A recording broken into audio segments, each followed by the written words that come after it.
Welcome to the RelationStitch podcast, where we discuss theoretical and spiritual principles related to relationships, marriages, family, and parenting. I'm your host, Clyde Fraley, licensed marriage and family therapist, with my wife and co-host, Stephanie. Let's get started.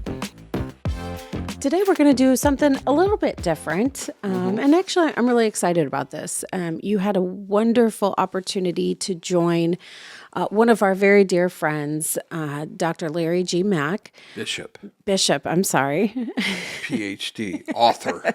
There's so many titles, it's hard to know which one to choose and to use. And he's legit in all domains, so. Absolutely. So he conducts a Bible study on Wednesdays called Breaking Bread Bible Study. Brought to you by Wonder Bread and Schofield. Stop it. I always thought it was funny.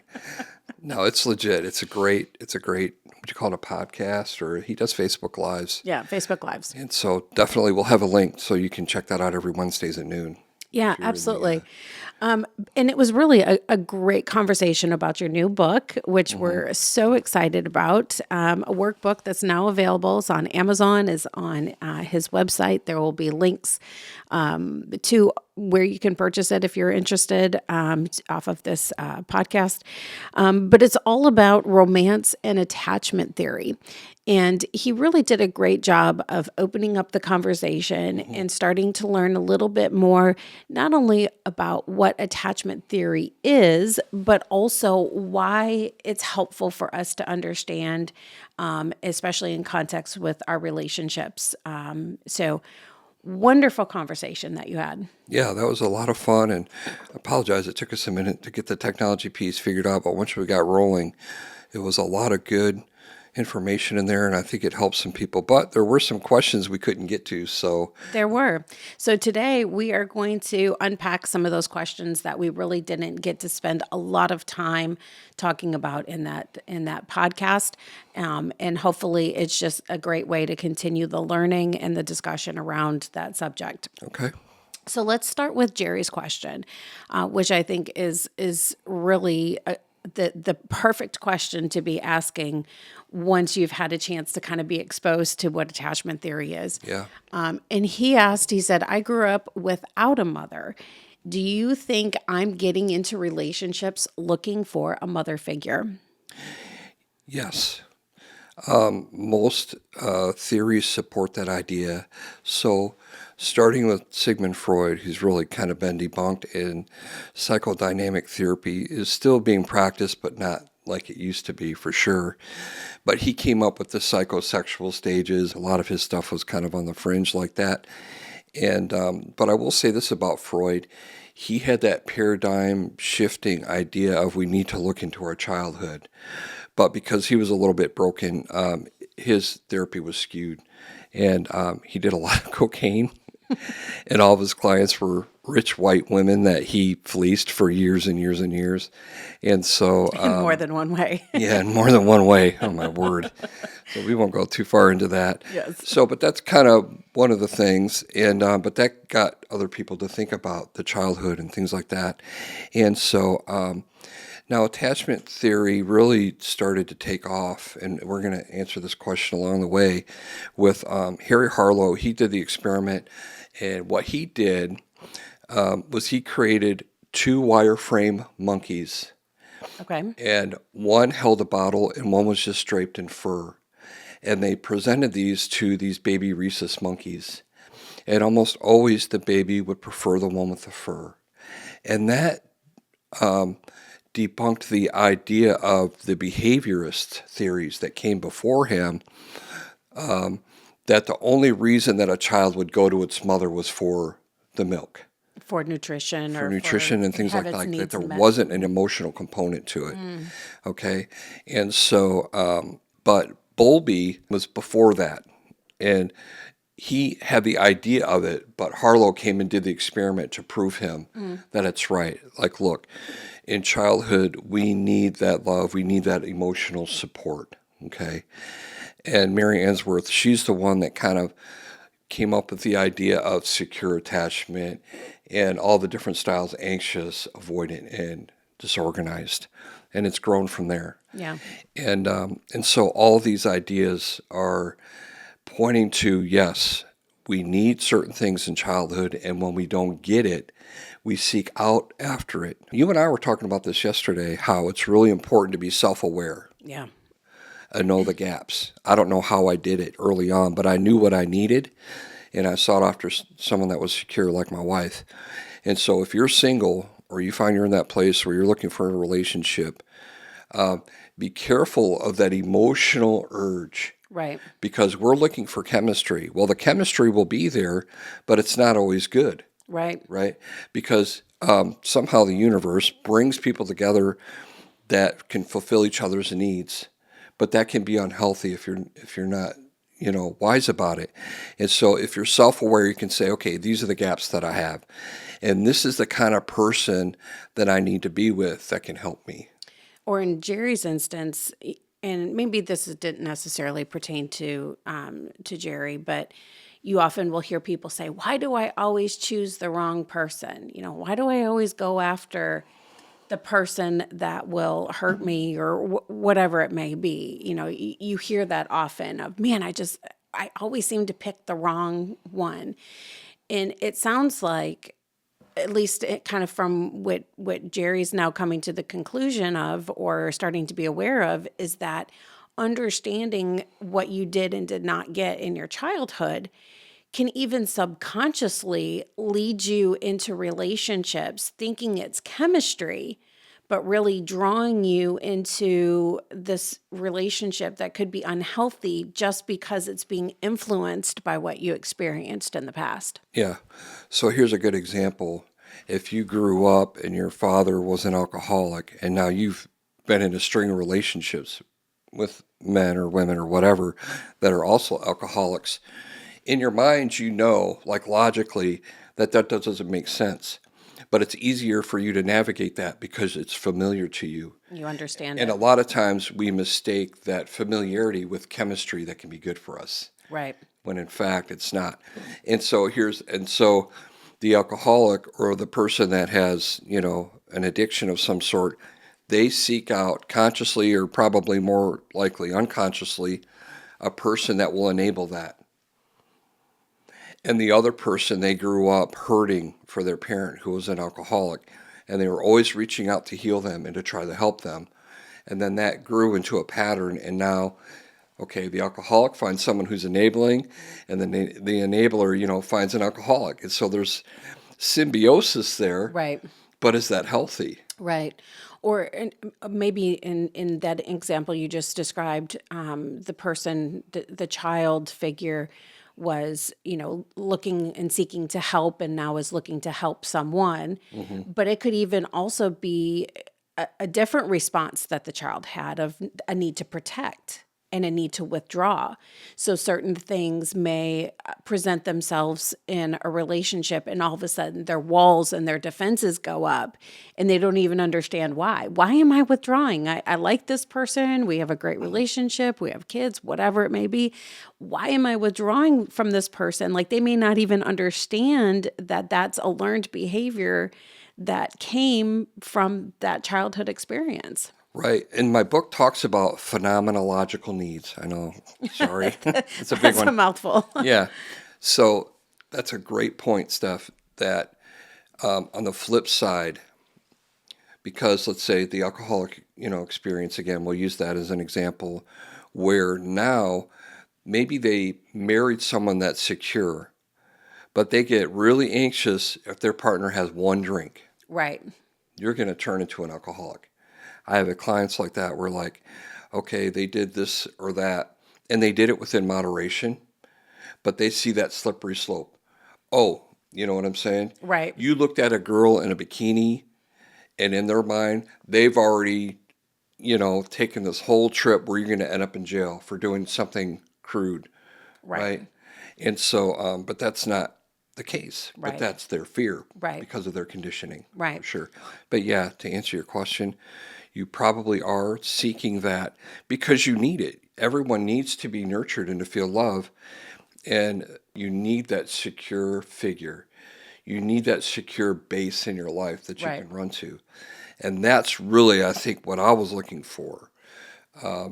when I was looking for someone to marry, it's like I need someone that when I am with them, I feel secure and I feel safe. Yeah. And you were that person for me. Oh, thank you. Ooh. Aw. So, Jerry, it sounds like that absolutely could be influencing your decisions. And I am not a therapist. I am not a clinician in any way, shape, or form. That is the smartness that's next to me. But perhaps just being aware of that now, he can start to look at relationships that present themselves and say, okay, am I attracted just to this person just because they're giving me motherly attention? Or are there other things that are also attracting me to them where it's a more balanced and a more healthy relationship? Yeah. An easy way, you can get the book and there's a quiz in here about finding your attachment style. But the easiest way for you to do it is just to think about your patterns. Now that you're an adult, you can look back on your life and you can say, okay, were my mom and dad neglectful? Were they abusive? Were they addictive? Right? Were they separated? Did one of them die early? All of those things. Check that box. And then think about what kind of relationships you've been in. And did you run or were you overly jealous? And that'll tell you right away. Right. So if you took breaking up really hard and you had to have a restraining order put against you because you're stalking your ex, Right. that is anxious attachment. Yeah. Okay. The other one is if people broke up with you and you're like, whatever, Right. and you didn't care and you kind of had a laissez-faire attitude about it, that's avoidant attachment. Right. Disorganized is you have a little flare of each. Yeah. And you've probably had a lot of severe abuse early on. So that's the first thing, is knowing your attachment style, knowing those things that trigger you, and then finding someone that can help balance you in that. And the book also does the pairings, and it gives examples of what it looks like when an avoidant and an anxious person get together, their strengths and their weaknesses, and what that dynamic looks like. So, yeah. But awareness, for sure. Once you can figure out who you are, it's like, man, now I know what I need Right. to grow. Right. Absolutely. So we just talked a lot about how our childhood experiences can affect how we relate to others and how we can create those attachments. But you also just talked a lot about how trauma kind of adds a whole nother layer to that, and a whole, almost like a magnifier to some of those experiences. And Andrea asked the question, is it true that each trauma a person experiences creates a new neuron pathway, which then affects how you relate in relationships? That's a great and very insightful question. So, Andrea, thumbs up. Great question. Okay. We want to get into the science of it now, I guess. Yeah. Right? Yep. So there's this thing called neuroplasticity, another big word, that means our brains have the capacity to rewire itself. We didn't think that we could do that. We thought our brain cells would die and they wouldn't grow back. Well, we found out that's not the case. And so every experience we have, creates these pathways. Now, when you're a kid and something traumatic happens, it's rewiring your brain in a different way. And it activates, they call it the fear center. I'm not a fan of that, but that's what they call it. Your amygdala and your hippocampus, they work together. And that's the fight, flight, or freeze in the fawn. We've all heard of that. Well, that's the part of your brain that's activated. And if that keeps getting activated, now you're always in the state of hyperarousal. And your brain is wired to be extra sensitive to things, because what it's teaching, and the mechanism's great, actually.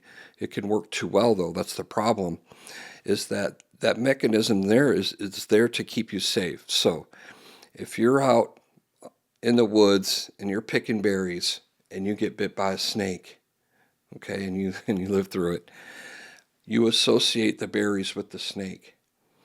And that's telling you, look, if you go back in the woods, there's a fear there now. If you go back in the woods to pick berries, and your alarm systems go off so that you're hyper aware and you're looking around. I don't want to get bit again. So, but here's the problem. You could go to H-E-B or to Myers and get berries and have that same reaction. But that's a safe environment. you know? And so the way that we rewire our brain is it's not exactly the same, but it's kind of like systematically desensitizing yourself to things. I had a client who was shot at a gas station, and it was a gang-related shooting. He almost died. One of his partners got killed. And so with therapy for him, so the smell of gas, right? He couldn't pump gas into his bike or his car or whatever. And so with him, it was like, okay, I've been to the gas station probably 1,000 times or more in my life and have never had that experience. So for me, the gas station is safe. Right. For most of us, it is. Yeah. For him, it's not. Right. So that's the idea. You have to retrain your brain and your body to remember that, okay, this actually is a safe environment. And you do that systematically. So first, for me, it was like teaching him, you need to just think about it. Right. To the point where you don't have a lot of anxiety. And then you go drive by a gas station, not the gas station. Right. Until that anxiety is less. And then go in and get a pack of gum, see the progression there. And then eventually the idea is that you've rewired, because of the experiences, your brain. And so read the question again so I make sure I'm not gapping on anything. No, so she had asked, is it true that each trauma a person experiences creates a new neuron pathway, which then affects how you relate in relationships? Yes. Okay. So the point with all of that is you have this trauma, your brain's wired a certain way, and so because of that, you're going to reach out to certain people that you feel are safe, you know. But to heal from that, you have to pick a person who is actually safe. Yes. And that can do it consistently over time. Right. And it's the same thing. You're being systematically, reprocessed, and you're rewiring your brain to learn that relationships can be healthy. Right. And there are people out there that are kind. Yep. And not abusive, and they're reasonable. Yeah. So actually, this may be a good opportunity for us to talk a little bit about our own dynamics. You know, you talked a lot about how I have a very secure attachment style, but yours was almost a little bit disorganized. At times you could be very anxious, but then also at other times you could be very avoidant. And for me, not having really a full picture of your entire childhood experience yet, not really having a full picture of this knowledge and what this means and how this affects how you related to me, that took quite a bit of navigating when we first got married. Yeah. But over time, you were patient and you tried different things and you figured out how to disarm me in a way. Yeah. In conflict, you would try different things, and then finally, what do you think? What did you land on? I will say that one thing that every time we were in conflict, I always would pray, Lord, show me how to manage this, because I know that number one, it's not all him and it's not all me, but give me wisdom on how to handle this. And, it's funny, retrospectively, I can see how he answered in a very big way. I mean, look at what we're talking about today. I mean, He didn't just show up. He showed up. Showed out. He poured out that wisdom in a massive way.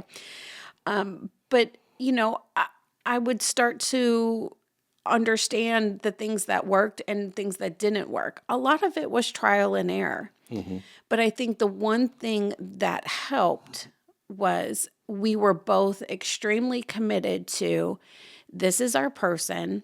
This is who God put us together with for a reason. And we are going to find a way to navigate it in a way that makes sense and mutually accomplishes the goal. So that's a really good segue for the next question. Lala had asked a question. What do you do if the person doesn't allow you to walk away or honor the safe word or safe space? So actually, Mike, my brother, he commented on that, and basically what he said was, it takes mutual respect, and I agree with that. That is the end goal, but most couples don't start there. And so, first of all, I think the one thing that could be happening is you're getting triggered too soon. And if you actually are using a safe word, you're using it too late. You have to do it before things get too crazy. Right. Because what happens is your amygdala kicks in and your frontal lobe turns off. That's your logic center. Right. And that's why you say things that you regret later. That fight, flight, or freeze response kicks in and you literally lose your mind. You know, they call it flipping your lid. You might have seen that on Instagram or something, right? And so, and you lose control. The other thing is the Gottmans talk about, do I have that graphic here? I'm going to put all this stuff will be in links in the description. But the 4 horsemen of the apocalypse. That sounds dire, right? Because it is. We're not talking about Revelations today. No, although they do base it off of that. That's where it kind of came from. So you got criticism, contempt, stonewalling, and defensiveness. And one of the things they talk about, they call them antidotes to the 4 horsemen. One of them is building admiration for one another. So while you're not in conflict, you have to spend time nurturing one another. And with some couples that are really emotionally explosive, I have to go all the way to the bottom with them and be like, look, do you love one another? Yes or no? Yes. Do you want to hurt one another? No, we don't. Okay. That has to be your default. You always have to go to that. So the way that you do that is you talk to one another and you do things for one another that's kind throughout the week. Right. They call it making these emotional deposits, right? So now I have credibility with you. There's something in the bank, as it were, right? And so, and that gives you a little bit more patience and empathy when you're in conflict. And you have to think about, if I love this person and I don't want to hurt them, that means you can make the assumption that we're on the same team and we actually want the same thing. Right. And usually the fight is about how do we get the same result. You want to go path A, I want to go path B, and we fight about the path, but we want the same goal. Right. So that's where you have to learn to compromise and things like that. My next book goes into depth about that, like a lot. But these graphics will help. I got 3 or 4 infographics here. And the other one, again, and it takes 2, right? So it sounds like the one partner here is maybe good at regulating their emotions. The other partner has to work on that. Right. Right. So I'm hearing 2 things. One, build that mutual respect. Do the work that you're going to need in conflict before the conflict happens. But then also have enough awareness of yourself where when you use that safe word, which you had advised, don't create a safe word in the middle of conflict. This is a conversation that needs to happen way before that. Yes. But you begin to not wait until things are so heated that you're trying to use the safe word as an escape from the conflict, but an awareness of, okay, I'm starting to realize my pulse is raising. I'm starting to get, I can feel myself moving into that place where I'm responding emotionally, not logically, or from a position of wisdom or logic. And now it's time for us just to use the safe word and let's calm things down a little bit. And I also think, and you shared this before, it's important to understand the rules of the safe word, in that it doesn't mean that we're not going to talk about this. It means I need, fill in the number, I need 20 minutes to calm down. Yeah. So 20 minutes is the minimum amount of time to get the cortisol and the adrenaline out of your blood system. And then your frontal lobe re-engages. Okay. So here's the path to the safe word. You come up and you talk about this, like you said, ahead of time. Come up with a word, and you both have the understanding that the word means I'm not walking away from you. We're walking away from the conversation for a minute because it's not productive. And so you say avocado, right? And then you go your separate ways. First of all, if you can help it, don't leave the house. And if you want to go for a walk or a quick drive, tell your partner where you're going and when you're going to be back. Be like, don't worry, I'm just going to go to the park. I'm going to walk around, and I'm going to get some fresh air, and I'll be back in 30 minutes. Okay? Because think about it. If you have an anxious partner, and you leave, that's going to make it worse. Right. So know who you're dealing with, okay? So if you have an anxious partner, it's probably better for you to stay home, go in the backyard or go in a different room so that that proximity is there.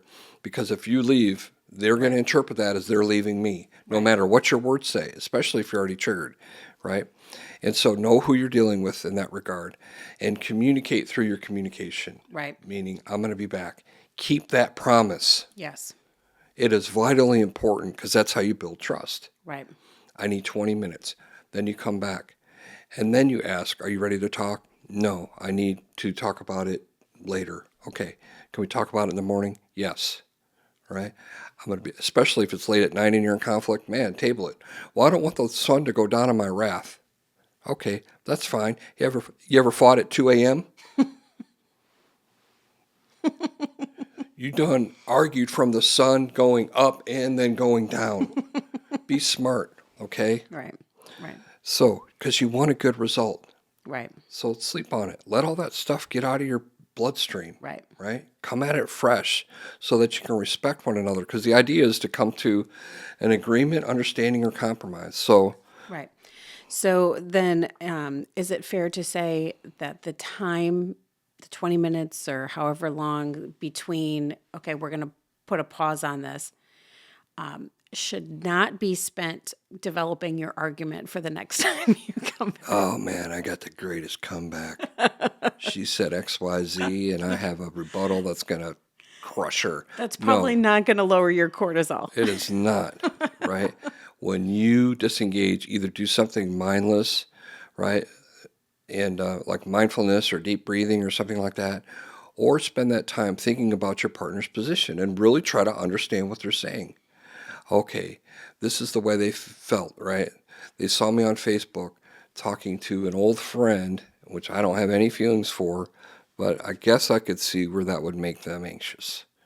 Instead of defending them, I've been friends with them from school and I've never cheated on you and I don't know why you're so nervous. And then you're defending your position. When if you knew your partner, and especially again, if they have an anxious style, you have to accommodate that need for them. Like, Right. okay, I'm sorry. So that's what the phenomenological needs are. Is like my partner might have a need that's greater than the population's need for security or for space. And definitely for your own, right?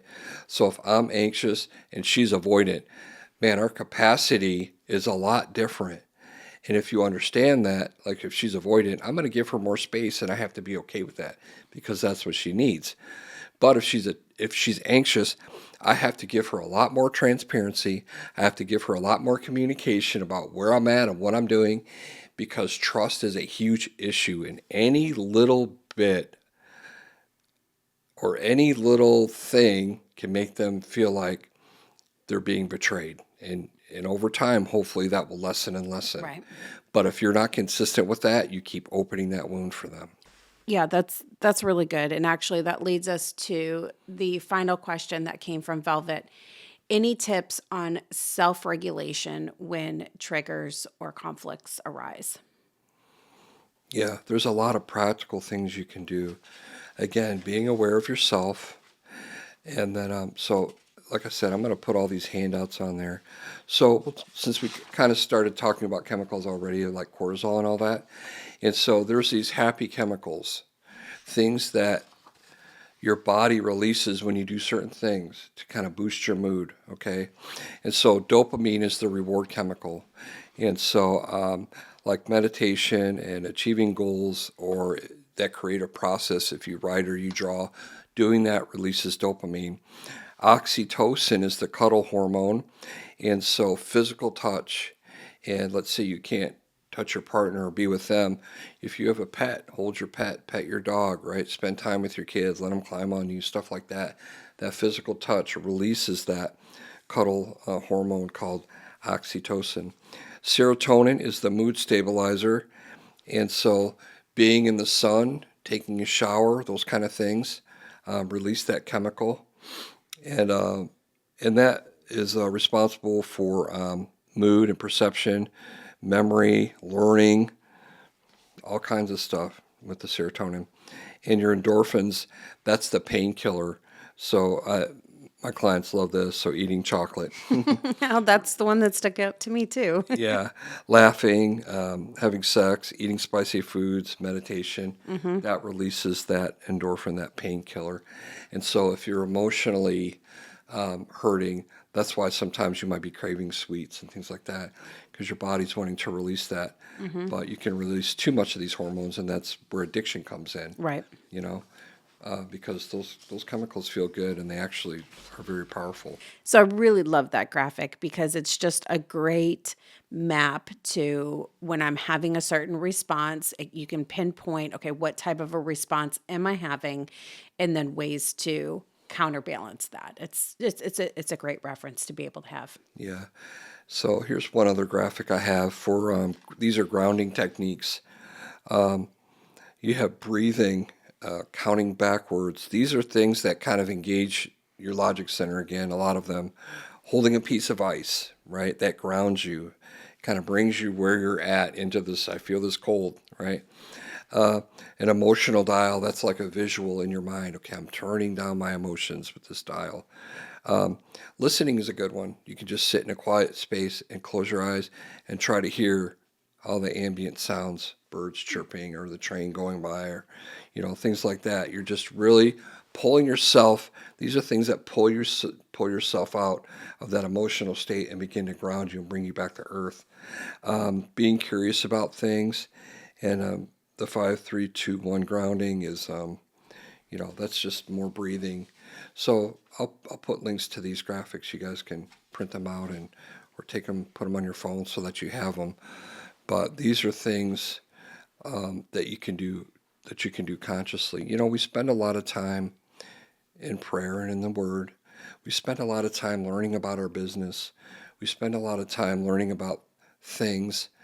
But what's more important than your family and your relationship with your partner? That's right. Not a lot. Maybe your relationship with the Lord, and that's it. Right. And, But even the Lord is, he is a relational God. So when we think about, making sure that everything is good within our home and within our family, that is very much a God activity because that is why he created us, was for family. yeah, which goes to my point is we spend a lot of time with those things. Let's put as much effort into our relationship about learning about emotions, learning about relationship dynamics, learning your partner, because all of that is a means to an end. All the hard work that you put into your job is to give you the resources so that you can spend time with your family. Right. All that time that you spend with the Lord is to get to know Him, and also so that you can be a better person for your partner. Right. And to teach you how to be a better parent and all these things. So, some pastors and old school preachers, that they're not a fan of this kind of stuff. They feel like all the answers are in the Bible, and yeah, to a degree, biblical principles and laws are foundational, but we can build on what God has given us. And a lot of this stuff is in like Proverbs and Ecclesiastes anyway. We just put different terms to it, and we think we're smart, but this stuff has been around since the dawn of time, since way in the day, Right. When you read the Bible and you get into the characters of the Bible and you understand like the backstories, you're seeing all this. Right. You're seeing King David with his attachment style, because he had daddy issues. Call the kids, we're going to anoint a king. And they leave him out in the field because he's probably an illegitimate kid. That's the belief. Right? And so you don't think he had issues that exactly fall into one of these categories here? Absolutely. And so all this stuff it is biblical. We just put fancy terms to it. So don't let that scare you. Great conversation. And thank you for answering all those questions. We'll make sure we get them to Bishop Mack and all of his followers so that they can get even a better understanding and a deeper understanding of some of the topics we touched on earlier this week. Wonderful resource. I'm just so excited on not only the book itself, but just what a tremendous impact it's already having. And it's only really been out for just a couple weeks. So make sure you get your copy. If you're in the Houston area, Clyde's going to begin offering some couples workshops where you can walk through this workbook together as a couple, along with the author here, for just a fantastic guided tour on navigating this, helping you kind of increase your understanding and give you some really practical guidance on that. So grab a copy of your book. If you're in the area, look for his couples workshop on this. And we really just pray that this has a tremendous impact, not only on you, but also on your relationships. Thank you for joining us today. Visit RelationStitch.com for free downloadable worksheets related to this episode and to access our relationship courses. If you're struggling in your relationship, go to RelationStitch.com to leave a prayer request or to schedule a therapy session with Clyde.